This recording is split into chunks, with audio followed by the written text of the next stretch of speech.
ನೀವು ಬೆಂಗಳೂರಲ್ಲಿ 2 ಕಿಲೋಮೀಟರ್ ಆಟೋದಲ್ಲಿ ಹೋಗಬೇಕು ಅಂತ ಅಂದರೂ 60ರಿಂದ 70 ರೂಪಾಯಿ ಪೇ ಮಾಡ್ತಾ ಇದ್ದೀರಾ. ಬಟ್ ಗೌರ್ಮೆಂಟ್ ಫಿಕ್ಸ್ ಮಾಡಿರೋ ಪ್ರೈಸ್ ಎಷ್ಟು ಗೊತ್ತಾ? ಬರೀ 36 ರೂಪಾಯಿ ಮಾತ್ರ. ವಾಸ್ತವ ಏನು ಅಂತ ಅಂದರೆ ಅದೆಷ್ಟೋ ಜನಕ್ಕೆ ಇದ್ರ ಬಗ್ಗೆ ಗೊತ್ತೇ ಇಲ್ಲ. ಯಾಕಂದರೆ ಆಟೋದವರು ಕೂಡ ಮೀಟ್ರ್ ಹಾಕಿರೋದು ಯಾರೂ ನೋಡಿರಲ್ಲ. ಇದಕ್ಕೆ ರೀಸನ್ನು ಅಗ್ರಿಗೇಟರ್ ಅಪ್ಲಿಕೇಶನ್ಗಳು ಲೈಕ್ ಓಲಾ, ಉಬರ್, ರ್ಯಾಪಿಡೋ, ಇನ್ನೂ ಹಲವಾರು ಅಪ್ಲಿಕೇಶನ್ಸ್ಗಳಿದ್ದಾವೆ. ಇದನ್ನು ಯೂಸ್ ಮಾಡಿ ಜನಕ್ಕೆ ಒಂದು ಮಿನಿಮಮ್ ಡಿಸ್ಟೆನ್ಸ್ ಹೋಗೋಕ್ಕೂ ಕೂಡ 60ರಿಂದ 70 ರೂಪಾಯಿ ಕೊಟ್ಟು ಹೋಗೋದು ಅಭ್ಯಾಸ ಆಗೋಗಿದೆ. ಇದರಿಂದ ಆಟೋದವ್ರು ಏನಾದ್ರು ತುಂಬ ಲಾಭ ಮಾಡ್ತಾ ಇದ್ದಾರಾ? ಖಂಡಿತ ಇಲ್ಲ. ಯಾಕೆ ಅಂತಂದರೆ ಅವರು ಕೂಡ ಅಗ್ರಿಗೇಟರ್ ಅಪ್ಲಿಕೇಶನ್ಸ್ನ ಯೂಸ್ ಮಾಡೋಕ್ಕೆ ಕಮಿಷನ್ ಕೊಡಬೇಕು. ಮತ್ತು ಪ್ಯಾಸೆಂಜರ್ಸ್ ನಾವು ಕೂಡ ಮಿನಿಮಮ್ ಡಿಸ್ಟೆನ್ಸ್ ಅಂದರೆ 36 ರೂಪಾಯಲ್ಲಿ ಹೋಗೋದನ್ನು 70 ರೂಪಾಯಿ ಕೊಟ್ಟು ದುಡ್ಡು ಕಳ್ಕೊತಾ ಇದ್ದೀವಿ. ಹಾಗಾದರೆ ಇದಕ್ಕೆ ಸೊಲ್ಯೂಷನ್ ಏನು?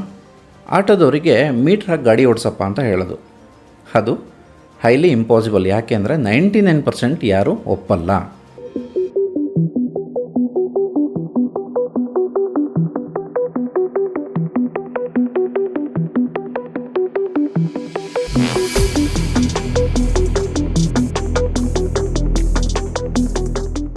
ಮತ್ತು ಇನ್ನೊಂದು ಪ್ರಾಬ್ಲಮ್ಮು ಅಂತ ಅಂದರೆ, ಫಾರ್ ಎಕ್ಸಾಂಪಲ್ ನಿಮ್ಮ ಮನೆ ಎಲ್ಲೋ ರೆಸಿಡೆನ್ಷಿಯಲ್ ಏರಿಯಾದಲ್ಲಿದೆ, ಮೇನ್ ರೋಡ್ಗೂ ಹತ್ತಿರ ಇಲ್ಲ, ಮತ್ತು ಆಟೋ ಸ್ಟ್ಯಾಂಡು ಅಥವಾ ಕ್ಯಾಬು ಯಾವುದು ಅಲ್ಲಿ ಓಡಾಡಲ್ಲ ಅಂತ ಅಂದರೆ ನೀವು ಹೆಂಗೆ ಬುಕ್ ಮಾಡ್ತೀರಾ? ಒನ್ಸ್ ಅಗೇನ್ ನೀವು ಅಗ್ರಿಗೇಟರ್ ಅಪ್ಲಿಕೇಶನ್ ಥ್ರೂನೇ ಆಟೋ ಅಥವಾ ಕ್ಯಾಬ್ನ ಬುಕ್ ಮಾಡಬೇಕು. ಇದನ್ನೇ ಬಂಡವಾಳ ಆಗಿ ಮಾಡಿಕೊಂಡು ಈ ಅಗ್ರಿಗೇಟರ್ ಅಪ್ಲಿಕೇಶನ್ಗಳು surge price, pickup fare, rain charges, ಅದು ಇದು ಅಂಥೇಳಿ ನಮ್ಮನ್ನು ಸುಲಿಗೆ ಮಾಡ್ತಾಯಿದ್ದಾರೆ. ಹಾಗಾದ್ರೆ ಏನು ಸೊಲ್ಯೂಷನ್ನ ಇಲ್ವಾ? ಖಂಡಿತ ಇದೆ. ಅದು ನಗರ ಮೀಟ್ರ್ ಅಪ್ಲಿಕೇಶನ್. ಹೌದು, ಬೆಂಗಳೂರಲ್ಲಿ ನಗರ ಮೀಟ್ರ್ ಅಪ್ಲಿಕೇಶನ್ ಕೂಡ ವರ್ಕ್ ಆಗ್ತಾ ಇದೆ. ಬಟ್ ಅದೆಷ್ಟೋ ಜನಕ್ಕೆ ಇದ್ರ ಬಗ್ಗೆ ಗೊತ್ತೇ ಇಲ್ಲ. ಯಾಕೆ ಅಂದರೆ ಬೇರೆ ಅಪ್ಲಿಕೇಶನ್ಗಳಿಗೆ ಕಂಪೇರ್ ಮಾಡಿದ್ರೆ ನಮ್ಮ ಆಟೋ ಅಥವಾ ಕ್ಯಾಬ್ ಚಾಲಕರು ಸಹ ಇದನ್ನು ಹೆಚ್ಚಾಗಿ ಯೂಸ್ ಮಾಡ್ತಾ ಇಲ್ಲ.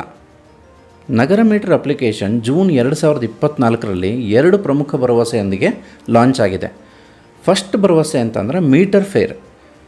ಕಸ್ಟಮರ್ಸ್ಗಳು ಬರೀ ಮೀಟರ್ ಫೇರ್ ಅಂದರೆ ಗೌರ್ಮೆಂಟ್ ಇವಾಗ ಅಟ್ ಪ್ರೆಸೆಂಟ್ ನಿಗದಿ ಮಾಡಿರೋದು ಮಿನಿಮಮ್ ಚಾರ್ಜಸ್ ಅಂಥೇಳಿ 36 ರೂಪಾಯಿ. ಅದಾದಮೇಲೆ ಪರ್ ಕಿಲೋಮೀಟರ್ಗೆ 18 ರೂಪಾಯಿ ಅಂತ ಚಾರ್ಜ್ ಮಾಡುತ್ತೆ.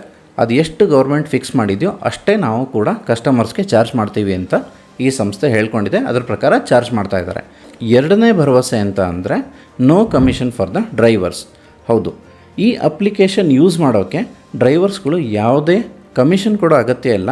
ಅದ್ರ ಬದಲು ಒಂದು ಸಣ್ಣ ಸಬ್ಸ್ಕ್ರಿಪ್ಷನ್ ಫೀ ಅಂತಂದರೆ ಅದು ಡೈಲಿ ಬೇಸಿಸ್ ಆಗಿರ್ಬೋದು ಅಥವಾ ವೀಕ್ಲಿ ಬೇಸಿಸ್ ಆಗಿರ್ಬೋದು, ಒಂದು ಸಣ್ಣ ಸಬ್ಸ್ಕ್ರಿಪ್ಷನ್ ಫೀನ ಕೊಟ್ಟು ಈ ಅಪ್ಲಿಕೇಶನ್ನ ಯೂಸ್ ಮಾಡಿದ್ರೆ ಆಯಿತು. ಇನ್ನೊಂದು ಇಂಟ್ರೆಸ್ಟಿಂಗ್ ಫೀಚರ್ ಅಂತ ಅಂದರೆ ಮಲ್ಟಿಪಲ್ ಬುಕ್ಕಿಂಗ್ ಆಪ್ಷನ್ಸ್. ನೀವು ಅಪ್ಲಿಕೇಶನ್ ಯೂಸ್ ಮಾಡ್ಕೊಂಡಾರು ರೈಡ್ನ ಬುಕ್ ಮಾಡ್ಬೋದು, ಇಲ್ಲಾಂದ್ರೆ ವೆಬ್ಸೈಟಲ್ಲಾದರೂ ಬುಕ್ ಮಾಡ್ಬೋದು, ವಾಟ್ಸಪ್ಪಲ್ಲಾದರೂ ಬುಕ್ ಮಾಡ್ಬೋದು. ಎಲ್ಸ್ ನೀವೆಲ್ಲ ಹೋಗ್ತಾ ಇರ್ತೀರಾ ಆನ್ ದ ವೇ, ಅವಾಗಲ ನಿಮಗೆ ರೋಡಲ್ಲೇ ಒಂದು ಆಟೋ ಅಥವಾ ಕ್ಯಾಬ್ ಸಿಕ್ತು ನಗರ ಮೀಟ್ರದ್ದು ಅಂತ ಅಂದರೆ ಅದರಲ್ಲಿರೋ QR ಕೋಡ್ ಯೂಸ್ ಮಾಡಿಕೊಂಡು ಕೂಡ ನೀವು ನಿಮ್ಮ ರೈಡ್ನ ಬುಕ್ ಮಾಡ್ಬೋದು. ಈ ಥರ ಅಪ್ಲಿಕೇಶನ್ಸ್ಗಳಿಗೆ ಕಂಪೇರ್ ಮಾಡಿದ್ರೆ ನಗರ ಮೀಟ್ರ್ ಅಪ್ಲಿಕೇಶನನ್ನು ನೀವು ಯೂಸ್ ಮಾಡಿ ಪ್ರತಿ ರೈಡಲ್ಲೂ ಕೂಡ ಸಾಕಷ್ಟು ಅಮೌಂಟ್ನ ಉಳಿಸ್ಬೋದು. ಬಟ್ ಎಷ್ಟೋ ಜನಕ್ಕೆ ಇದ್ರ ಬಗ್ಗೆ ಗೊತ್ತೇ ಇಲ್ಲ. ಯಾಕಂದರೆ ನಮ್ಮ ಕ್ಯಾಬ್ ಅಥವಾ ಆಟೋ ಡ್ರೈವರ್ಗಳು ಕೂಡ ಬೇರೆ ಅಪ್ಲಿಕೇಶನನ್ನು ಯೂಸ್ ಮಾಡುವಷ್ಟು ನಗರ ಮೀಟ್ರ್ ಅಪ್ಲಿಕೇಶನನ್ನು ಇನ್ನೂ ಯೂಸ್ ಮಾಡ್ತಾ ಇಲ್ಲ. ಈ ಅಪ್ಲಿಕೇಶನನ್ನು ಒಂದು ಪ್ರೈವೇಟ್ ಸಂಸ್ಥೆ ಮತ್ತು ಆಟೋ ಚಾಲಕರ ಸಂಘ ಇವೆರಡರ ಸಹಭಾಗಿತ್ವದಲ್ಲಿ ಲಾಂಚ್ ಮಾಡಿದ್ದಾರೆ. ಇವರು ಅಡ್ವರ್ಟೈಸ್ಮೆಂಟ್ ಮೇಲೆ ಜಾಸ್ತಿ ಸ್ಪೆಂಡ್ ಮಾಡಿಲ್ಲ. ಆಬ್ವಿಯಸ್ಲಿ ಅಡ್ವರ್ಟೈಸ್ಮೆಂಟ್ ಮೇಲೆ ಸ್ಪೆಂಡ್ ಮಾಡಬೇಕು ಅಂತಂದರೆ ಅವರು ಐದರ್ ಕಸ್ಟಮರ್ಸ್ ಹತ್ರ ಸುಲಿಗೆ ಮಾಡಬೇಕು, ಇಲ್ಲ ಅಂತಂದರೆ ಡ್ರೈವರ್ಸ್ ಹತ್ರ ಸುಲಿಗೆ ಮಾಡಬೇಕು. ಸೊ ಅವರು ಅದನ್ನು ಮಾಡೋಕ್ಕೆ ಹೋಗಿಲ್ಲ. ಈ ನಗರ ಮೀಟ್ರ್ ಅಪ್ಲಿಕೇಶನನ್ನು ನಾವೇ ಬೆಳೆಸಿದ್ರೆ ನಮಗೆ ತುಂಬ ಅಡ್ವಾಂಟೇಜ್ ಇದೆ. ಹೆಂಗೆ ಮಾರ್ಕೆಟಿಂಗ್ ಮಾಡೋದು? ಜಸ್ಟ್ ನಿಮಗೆ ಗೊತ್ತಿದ್ದವರಿಗೆ ಹೇಳ್ತಾ ಹೋಗಿ ಆಟೋಮೆಟಿಕ್ಲಿ ಮಾರ್ಕೆಟಿಂಗ್ ಆಗೋಗುತ್ತೆ. ಸಪೋಸ್ ನಗರ ಮೀಟ್ರ್ ಅಪ್ಲಿಕೇಶನ್ಸ್ಗೆ ಸಂಬಂಧಪಟ್ಟವರು ಯಾರೇ ಈ ವಿಡಿಯೋ ನೋಡ್ತಾ ಇದ್ದರೆ ನನ್ನದೊಂದು ರಿಕ್ವೆಸ್ಟ್, ಆದಷ್ಟು ಡ್ರೈವರ್ ಎಂಗೇಜ್ಮೆಂಟ್ನ ಜಾಸ್ತಿ ಮಾಡಿ. ಫಾರ್ ಎಕ್ಸಾಂಪಲ್ ನೀವೊಂದು ಜಾಯ್ನಿಂಗ್ ಬೋನಸ್ ಕೊಡ್ಬೋದು, ಅಥವಾ ಒಂದು ಡ್ರೈವರ್ಸ್ಗಳಿಗೆ ಹೆಲ್ತ್ ಇನ್ಶೂರೆನ್ಸ್ ಕೊಡ್ಬೋದು.